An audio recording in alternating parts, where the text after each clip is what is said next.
today I'm speaking about something which every topic I have spoken to for all those sessions since I started doing this last year are all something I have practiced. Like how people say, I practice what I preach. I only talk about things that I have personal experience. And today I'm speaking about something. Now, obviously, this is an unusual topic, if you ask me, but however, I do feel that this is something which may work out very well for folks who might be interested in. Now, the first thing is, as always, so why me though? Why me? So the thing is, I'm about 40 now. So I used to work in an enterprise like everybody else. I used to work in a job and everything right after my MBA college, way back in 2008 to 2012. And since 2012, I have been working as a freelancer. So I'm literally like a guy who doesn't have a job. So I've somehow managed to have a livelihood, without a salary job. So this is all I do. I do freelancing. I've been doing it since 2012. So now it's 2023. So I've been doing it for 11 years. So it's not been an easy life, but it is a livelihood. So I'm not gonna say, like, I will say right away, I don't think anyone should become like me, like a full-time freelancer, but you could pick up some tips from me about freelancing. So it could act as a second source of income for those of you who may have need for it. So that is really the purpose of this workshop. You can see, we are doing this like a part one because it's not something I can cover in a single session. So I'm going to start today with some background information, and then in the future sessions, like every other workshop, will be a sequel, and hopefully you will come back. So that is why I believe you should listen to me. So the very first thing is, the most basic question is, what is freelancing? So let's get into that, folks. So freelancing is where you have some skills. It could be anything. I have worked as a developer. That's where I started. I'm a C#.NET developer to start with. But of course, from there, I went into tutoring. So I started with tutoring, C#, and then as time went by, I picked up some JavaScript skills and stuff like that. I've done a lot of workshops with JavaScript right here for you guys. And over the time, of course, over the last 11 years, as of now, I know to code in some 10 languages. Some languages, I don't even remember the title and stuff like that. And I acquired a lot of skills. So all those skills, I find that there are people who may not be willing or looking to hire those skills on a permanent basis, but they may occasionally need my advice or knowledge for a few hours, maybe a week, and stuff like that. And that is where I got this idea that, okay, I could sell my skills, whatever skills I have, on a per hour or a per week basis, and then get paid some extra money for that. So what started as a hobby, a way to complement, I mentioned before in the other workshop that our family, we are not poor anymore. I thank God for that, but we were very poor when I started my career. Okay, so I started as a way to complement my main income. And eventually now freelancing has become my the only income. So that is where we are coming in. So freelancing essentially means you have some skills that you acquired because of your lifestyle, because of college, or whatever else it is that you've done in your life, and then you find a way to get paid for it, informally or formally, and then you make some money which could help your livelihood, make it a little bit better, and or maybe help you reduce your student debt or something else like that. So that is really what freelancing is. So that's the simplest definition I can think of. An example is, way back when I was working as a developer, what I would do is I would work as usual from Monday to Friday. And then on the weekends, I was approached by this guy. He had a tuition company. And then he said, hey man, you know what?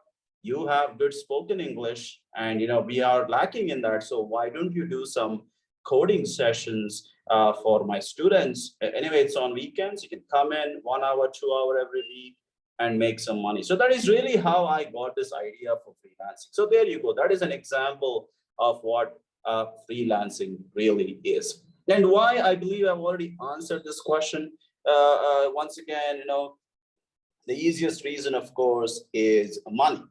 Okay, I mean, I think that is obvious here. Whenever you attend a workshop or do anything, really, you're looking to find ways to make a little bit of extra money. So I'll not get into the analysis on why people need more money. You could need money for any number of reasons. Why you need it is beyond me.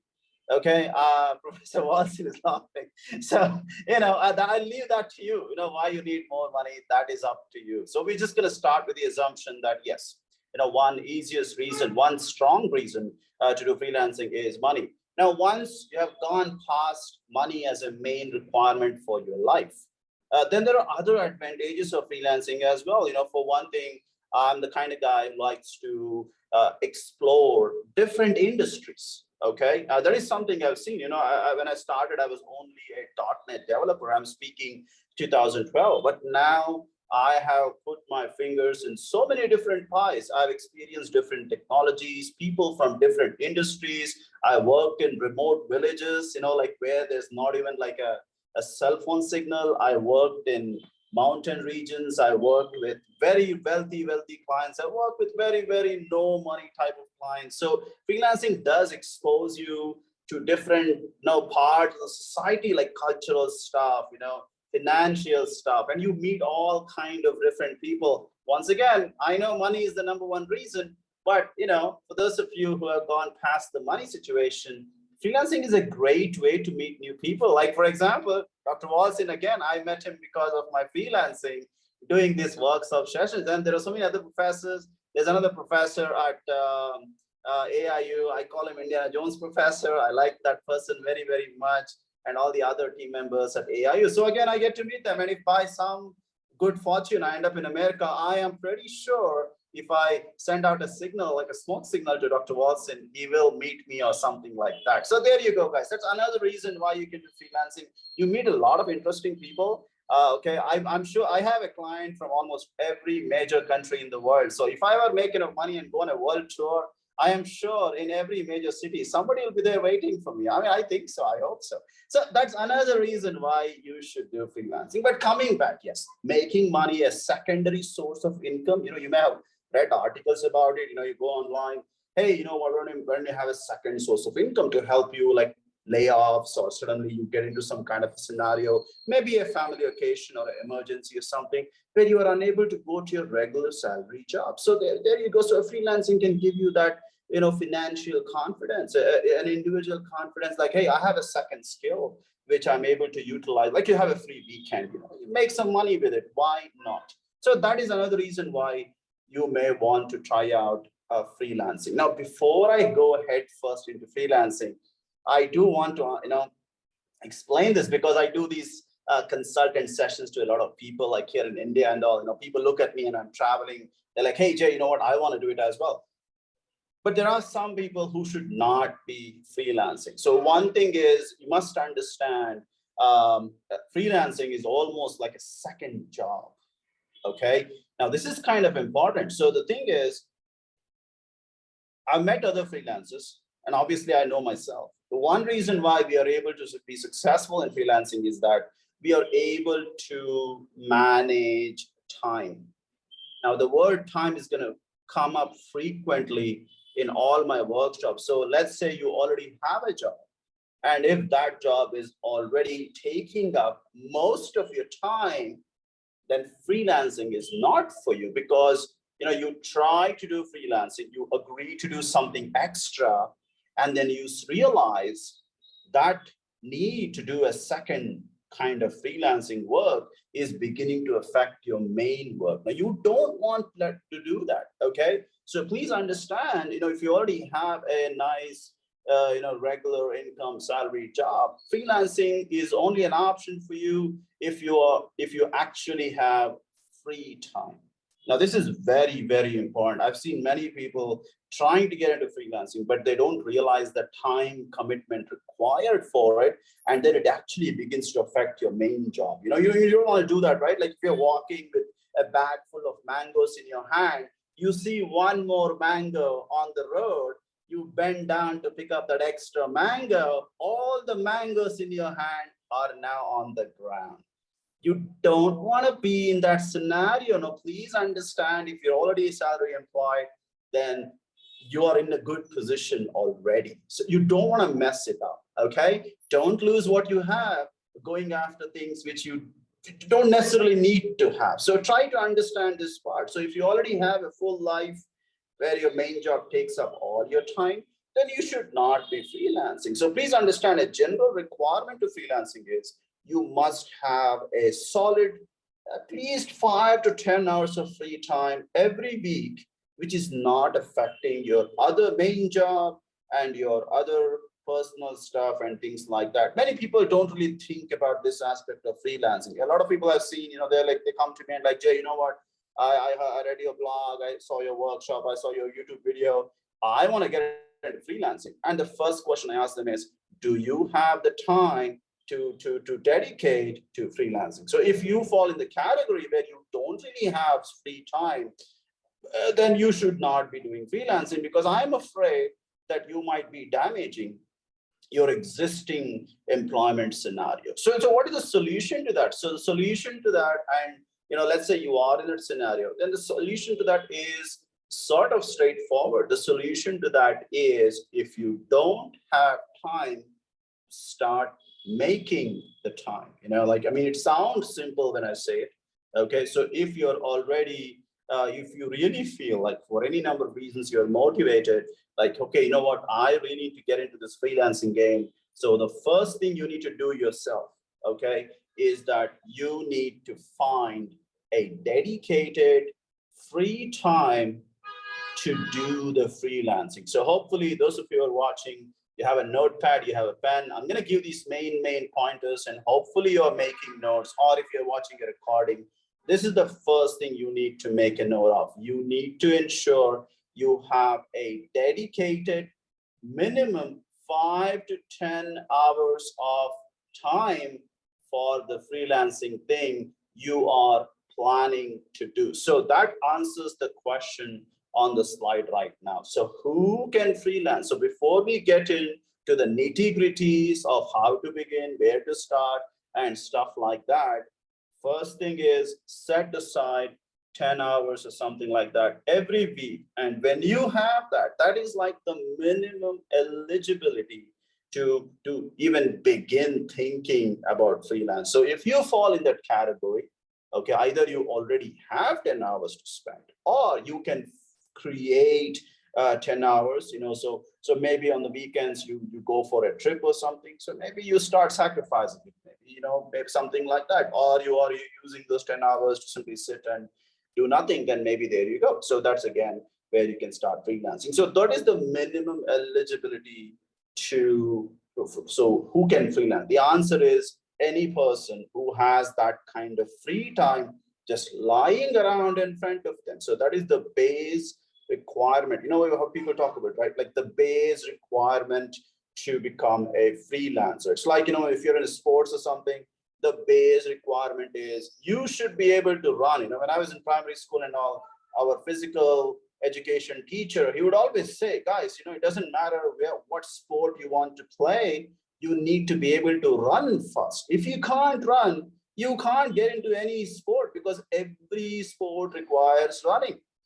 So those of us who can't run, I was one of those kids. I couldn't run to save my life because I had some stomach issues, like a biological thing. So I was disqualified from all sports. But so I couldn't run. So that was a simple reason. When the PE teacher was like, Jay, you can't do this. Then I'm like, why? He's like, I'm sorry, bro. Something is wrong with your physique. You can't run, so you're out. I'm sorry, but try something else. So I found something else to do. So there you go, my dear students. So that is the main thing. Put aside time. If you don't have the time, go ahead and create the time somehow. Before I go to the next one, Dr. Watson, any questions before I go on, sir? No, I do understand perfectly well, and I assume that our participants do as well understand why we should freelance, what freelancing requires in terms of particularly the key ingredients, so to speak, of time that is needed. So I'm doing fine. Okay, excellent. So that was the main point, guys, the very first point. Now, the next thing, okay, now assuming you are going to assume that you have the necessary time. Imagine I'm wearing a wristwatch. So assuming you have the necessary time to do the freelancing thing, The next question is, do you have a skill? Okay, do you have a specific skill that you can offer remotely? Now, this is very important, so I'm going to come back to it in a few minutes. So hopefully you're making notes as well. So do you have a specific skill that can be offered remotely over the internet? So that is the second part. Now imagine freelancing requirements is like a coin. The first coin is time. The second coin is you have some kind of skill that can be delivered over the internet. Okay, so that is the second part, my dear students. So let's try to understand that sentence a little bit more clearly.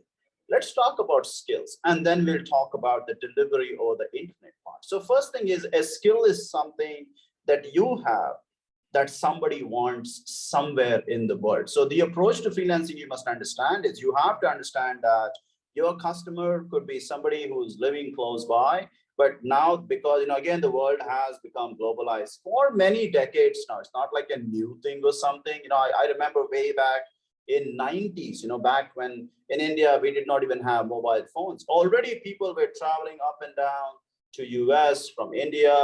We already had IT companies opening up already in the early 90s and doing work for American customers, for UK customers, European customers in India. Even back before the internet was like really slow. Already things were happening on a global level.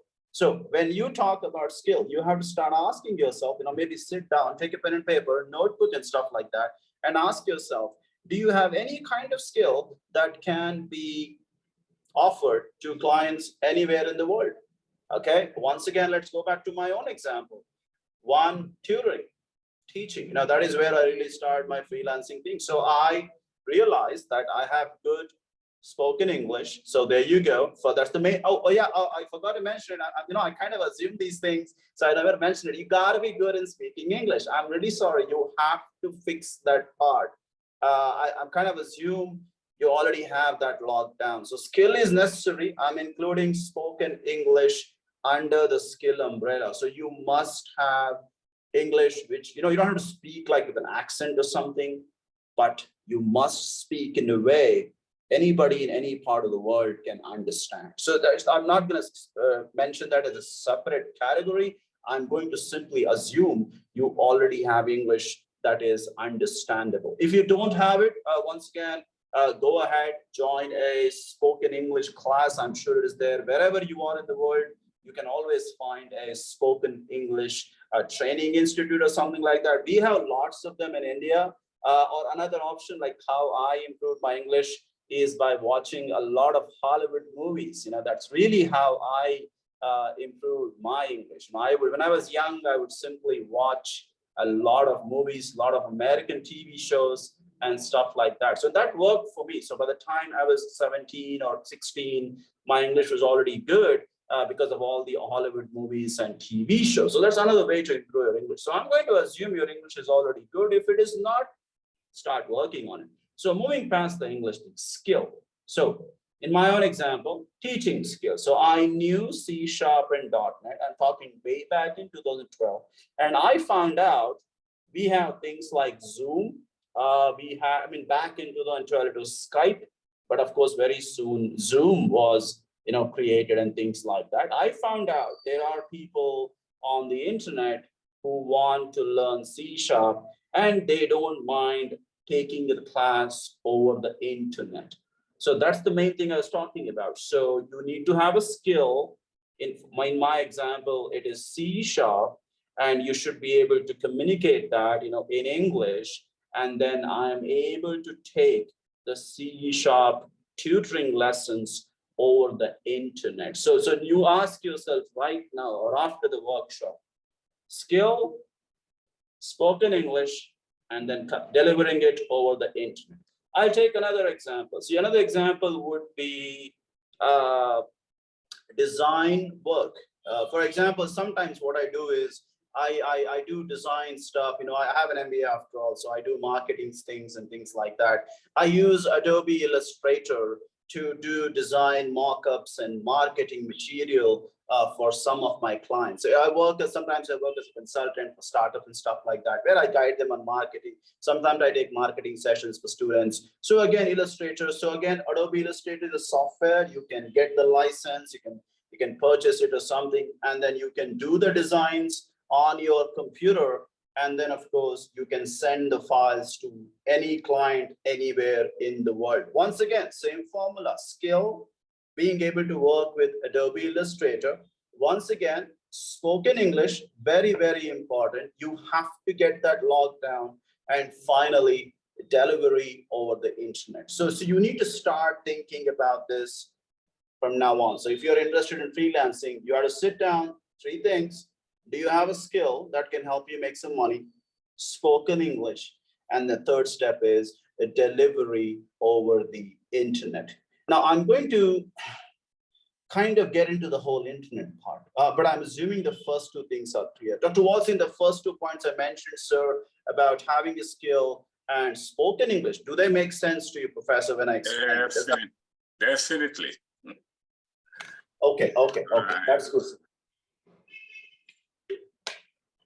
Okay, now the last point, guys, after that, the session is 45 minutes, so I'm dividing it into 15-minute topic breaks. So that's what I'm really doing here. So the last thing I want to speak is, before I move on to the next topic, is delivering over the internet. Now, this could be a major issue when you're beginning freelancing, okay? Now, the thing is, I do not know where all of you might be joining from and so on and so forth, but there is something called as internet infrastructure. What it simply means is, where you are, where you stay, where you live, do you have high-speed internet? So that it sounds like a very simple question. A lot of people take it for granted. For example, I was just talking to Dr. Watson before the workshop. We're talking about India and stuff like that. Our country is pretty cool. It is still a developing nation, though. But one thing which has happened in the last 10 years is India has probably the best internet infrastructure in the world. I could go to a village, like a village where, even the drainage system is not good. I can get 300 Mbps internet. I'm talking about a village. Okay, guys, I don't know. I mean, as I said, our country definitely has a lot of challenges and improvements, but internet, you can go anywhere in India, even villages, and you can sit and watch Netflix in high quality, even though there may not be, power supply or something. So, internet is pretty great in our country. Other things are also improving, but internet, it's probably the best and cheapest. And we also have 5G now. 5G is rolling out like crazy. Again, 200, 300 Mbps right there on your mobile phone. So there you go, internet infrastructure. So to do freelancing, you must have high-speed internet. This is very important. You may have great skill, you may have found good clients, you may have great English, but if you cannot communicate with your clients with high-speed internet, then it is possible that you may not be able to work. A simple example is a Zoom call. Like right now, I'm doing a workshop. Right now, imagine if the Zoom calls start dropping, my face becomes, blurry or something. I keep disconnecting, and my mouth is out of sync with my audio. If any of those things happens, you wouldn't like it. Nobody likes it. So there you go. That's one example why you need a proper internet infrastructure. So now this is a problem you may not be able to solve. If you live in a place where there is no good internet, I'm really sorry, you are out of luck. The only solution might be to relocate or move to a place which has good internet. So that's, I know it's that's like telling people, hey, you just can't do it because of this, but it is what it is. I've seen any number of people, very, very talented, good English and everything. And every time I talk to them, like I'm giving them some advice or something, the Zoom calls start disconnecting. And immediately I tell them, bro, my friend, I'm sorry. Your internet is slow, your internet is bad. So unless you can fix it, you cannot achieve any success in freelancing, because customers want to be able to talk to you without any problem. So try to think of that, guys. While you're making notes again, add this internet infrastructure. very, very, very important. So if you don't have internet infrastructure, then go to the nearest city, wherever you are. I mean, today I believe every place has a nearby city. If you're serious about this, anyway, if you're working, you will be living in a city anyway. So go ahead, find a place which has good internet, and then try to figure out a way to work. I know some people, what they do is they work in the village, but on weekends, just for the sake of freelancing, they go to the city. Maybe they have a relative or a college friend or a school friend. They stay with them. They make some arrangements. I mean, as always, if you want to succeed in life, if you really want to achieve things in life, the only thing stopping you will eventually be your effort. So if you really want to do something, you'll figure out a way out of it, one way or the other. So internet infrastructure is very essential. Plus, of course, you must have a decent computer. I'm kind of going to very, very basics here, but I don't want to assume anything. Okay, I'm really sorry again. You must have a decent machine. Okay, you must have a decent machine. Okay, like simple thing, like for example, you're talking to me, you should be able to see my face clearly. I have a nice expensive iPad with a nice camera, so you can see my beard and my hairstyle and all, my talking and expressions. So those things matter, my dear students. So if you're going to do freelancing, whatever work you're trying to do, so like me, if I'm a tutor, then you must have a device with a nice camera. If you're working as an Adobe Illustrator freelancer, you must have a computer that can run Adobe Illustrator properly. If you're doing software development, you must have a computer that can run all the tools. So the tools, so hardware plus the internet infrastructure. So you must have these three things. Now, which brings me to the kind of like a summary of this specific topic before I go to the next topic where I talk about the platforms. The key thing here is these things will be an investment.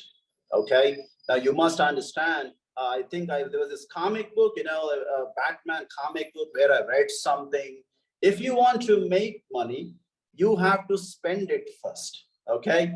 That's how the world works. If you're going to make money, you got to spend it first. And it's always an investment. It's always a risk, because after spending money on internet and computers and laptops and all that, what if you don't make money any freelancing? So see, again, freelancing is essentially like a small business. You are making an investment, hoping to make some profit in the future.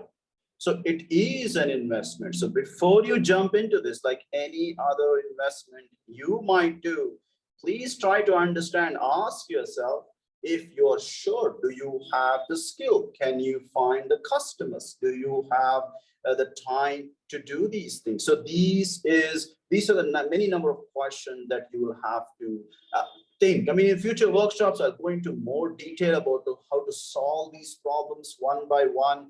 But for today, as you're making notes, as you think about it, after this workshop is ended, the main thing is time, skill, internet infrastructure. And in that internet infrastructure, I'm including, you having the necessary technology things like laptops, iPads, and other things that are needed to do your work. So if you have all these things, like any other business, there are some expectations, there are some requirements.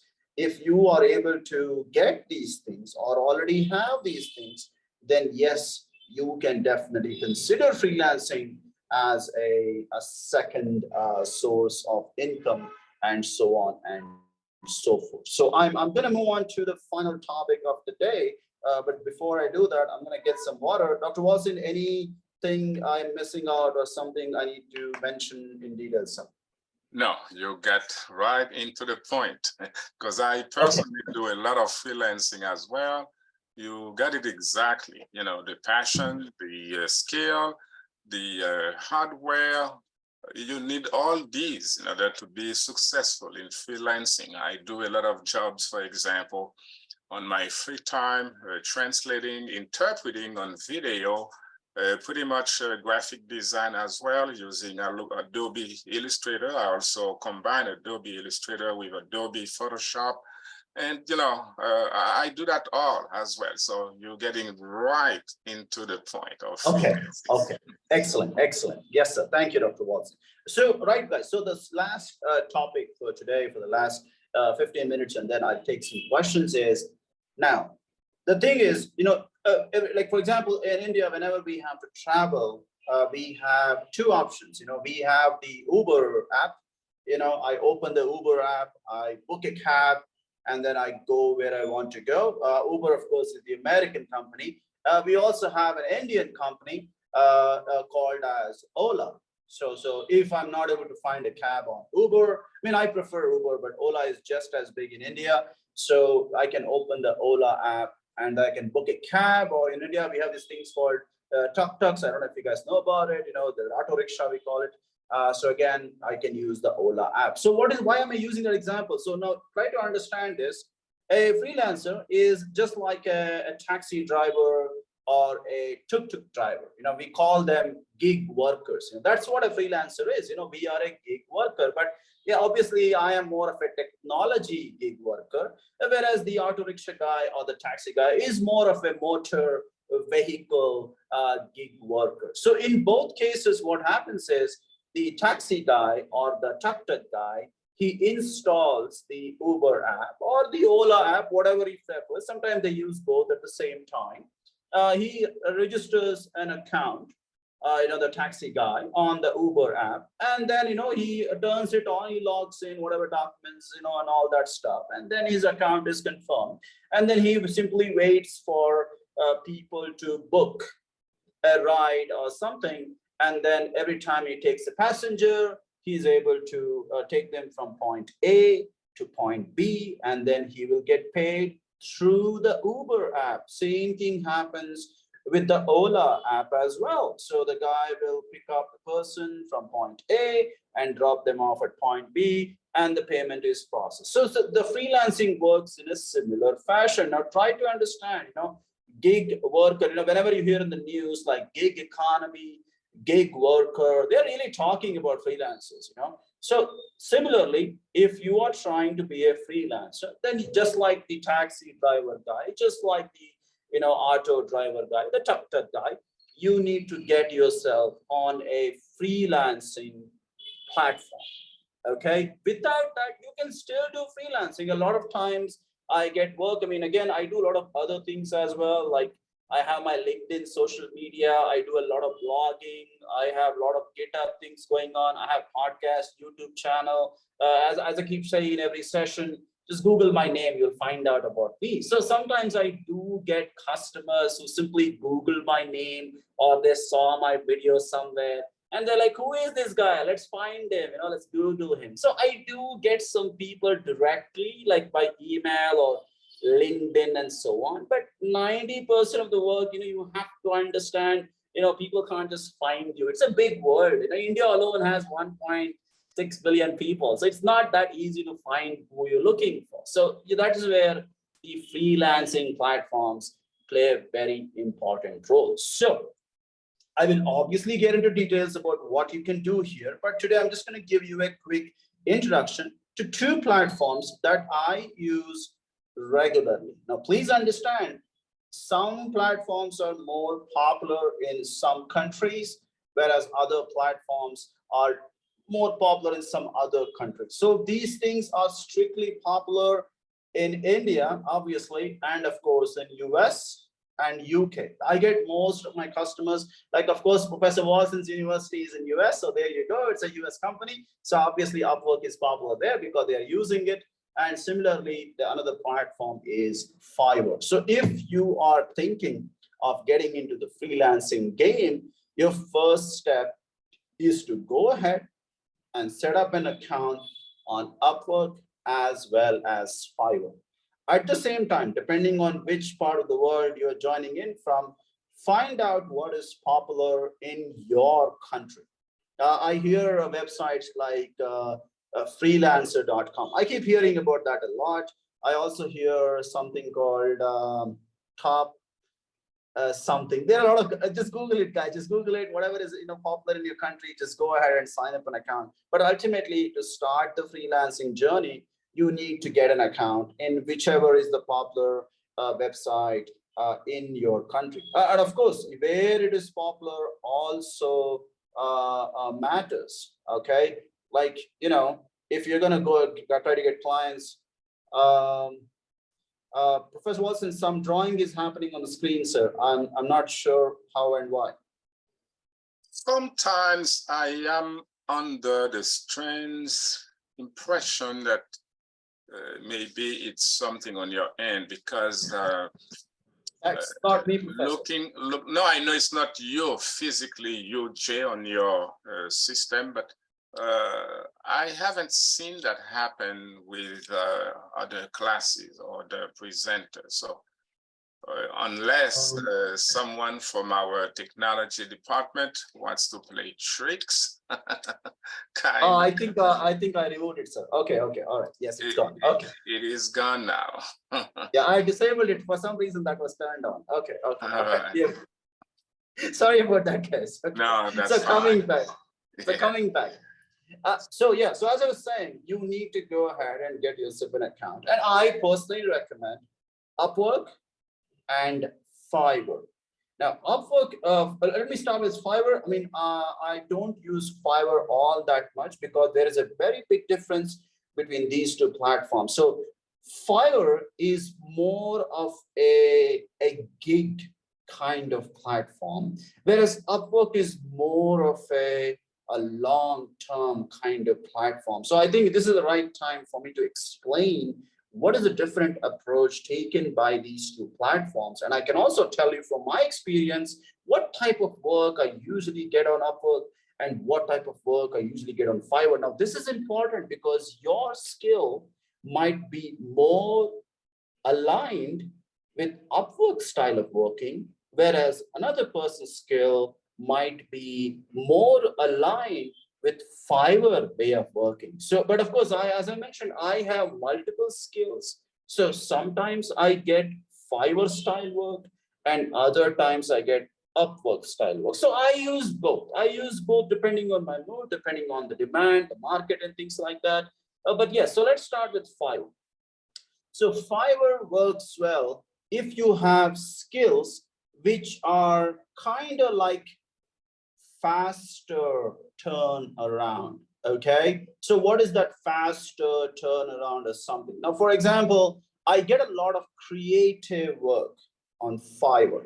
Okay, I did a workshop on P5JS a few months ago where it is called as creative coding. So what I would do is I use this library called P5JS, which I've actually discussed in one of these workshops. So P5JS is a creative library, and I meet a lot of customers, mostly from Europe. Like I think they have a lot of art schools there. I don't know why, but yeah. So a lot of art people over there in Europe, they will get in touch with me, usually on Fiverr, asking me to help them with 1 or 2 day or 3 days of work, where they want me to help them with some creative painting and stuff like that. Or same thing with marketing. Like whenever I get any work on Illustrator type of work, stuff like that, I usually get it on Fiverr. Fiverr is very good on such kind of work. So if you are more on, and also content writing. Now I am not, I mean, although I do write content, I work as a course developer and stuff like that for my clients. So I've not done content writing directly, at least not in a long time. So again, if you have content writing skills, again, that is pretty big on Fiverr, because content writing again is very fast turnaround, like 5 articles in 2 days, 10 articles in 1 week, stuff like that. So there you go. So if you are in that creative side of things, where a work can be completed in 1 day, 2 day, 3 day, you already know how much effort it takes. You already know how much you want, how much money you want for such and such kind of work. For that, those type of people, I would strongly recommend Fiverr. Okay, so mostly on the creative side of things. That's what I like to call Fiverr. And like audio recording, video recording, Photoshop work, Illustrator work, creative work, content writing work, stuff like that. Those kind of things, or even tutoring. I do get occasionally tutoring clients on Fiverr.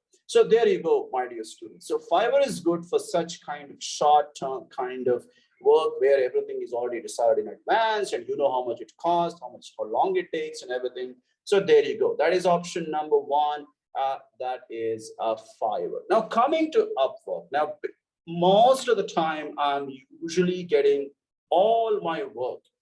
In fact, maybe I'll share my screen before the end of the session. On Upwork, I have a lot of badges, a lot of reviews, and all those things. And that is where I get a majority of my work. Upwork is more of a contract-based experience. So what does that mean? This is where you are kind of hired by a customer, and usually the work goes on for many, many weeks, many, many months, ranging from 1 to 2 hours per week to 10, 15 hours per week. I know there are freelancers out there. I met some of them in India. They literally work sometimes full time, 20 hours, 30 hours, 40 hours per week with large contracts on Upwork. So I would say Upwork is more useful for those kind of people who have skills such as consulting skills, programming skills, software development skills, work that is not decided in advance, work that cannot be just completed in 2 days or 3 days, something, work that keeps going on for a long time. For example, my own understanding with AIU. So I've been doing these workshops for many, many months now. So that is again a contract where every month they let me know, what I want to do and stuff like that. And then I go ahead, I plan it out and I work with them and figure out the workshop. So for those kind of things, so I would say Upwork is more, like heavy on knowledge. Okay, because the clients here have complex requirements. They want you to work for 1 week, 2 weeks, 3 weeks. Sometimes it can go up to a year. There are people who work for many years for the same client. So for such kind of scenarios, Upwork is a good place. Normally, what I recommend for newcomers is, those of you, maybe you want to try it out after the call, just go ahead, sit down and start setting up an account on both Upwork and Fiverr, because, ultimately it is still gig economy. It is still gig working. So in both cases, you are meeting clients, you have skills, you have work to do. In both cases, you're doing pretty much the same thing. It comes down to the duration and so on and so forth. So if I were you, and also American customers, UK customers, European customers, Australian computers, all the big economies, they use these two websites. So it's always a safe bet. I mean, even if you have some local websites in your country, like where you can get customers within your country, the big guys, the big economies, they use Upwork and Fiverr a lot. So you might as well go ahead, if you're going to start freelancing, you might as well go ahead and set up an account. Now, in a future workshop, I will obviously go into details about how and what can be done in this thing. But the main thing is, please make sure you have all your documents ready when you try to sign up for these accounts. Upwork and Fiverr, they both have fairly lengthy document verification systems. You gotta get your tax information ready. You gotta get your university education information ready. You gotta get your whatever identity verification, like passport and identity documents and other things. So you have to submit a lot of stuff because I mean, again, like everything else, the freelancing world is also filled with a lot of fraud. I mean, fraud on the client side, fraud on the freelancer side. It is a nightmare. I'll probably go into more detail about how to avoid such things, how to pick the right clients and stuff like that. I'll do that in a future workshop. But main thing is, there is a lot of fraud that happens on both sides. I can't say who is the villain and who is the hero here. There are villains and heroes on both sides. So be ready with all your stuff, and then sometimes it takes 1 week, 2 weeks, maybe even a month occasionally to get your account approved. So nothing happens immediately here. And many times you may face rejection because you don't have the right skill or photo is not clear. So many things can happen. So you have to interact with the community people back and forth until your account gets verified So there you go. So if you're going to start, then I would recommend you go ahead and pick one of these two platforms. If you want to focus on only one, maybe in the beginning, then I would recommend you start with Fiverr. It's much more simpler. It has more customers and stuff like that. And once you have some experience and you're ready for long-term commitments, because Fiverr is about short-term commitments, so go ahead and once you have enough experience with Fiverr, expand to Upwork and so on and so forth. So there are more things about these two platforms I'll talk about in the future. But for now, these are the things that I really want to talk about. So there you go, guys. This one I will talk about in the next workshop. It's more like a preview, like how do you get your first client? And this is a big question everybody asks me. Like the thing about freelancing is, like with any other business, it's like climbing a hill, and that hill is getting your first customer. So I won't go into detail today because there is no time, because I was supposed to wrap up in 2 minutes ago. So let me go ahead and just give you a small hint. Usually your first client is always somebody you know from your life. Now just remember that, okay? Please understand, you won't just get into you won't get hired by some guy in America just because you opened an account. It never happens. A lot of times it's your friend from your college or university or a neighbor or I don't know, your father-in-law, I don't know, whoever is there in your life is usually the first person to hire you, because nobody knows you on the internet. And the internet is like a black hole filled with all kind of scams and whatnot. So it's very hard to convince people to trust you. So I'll talk more about this in the next work.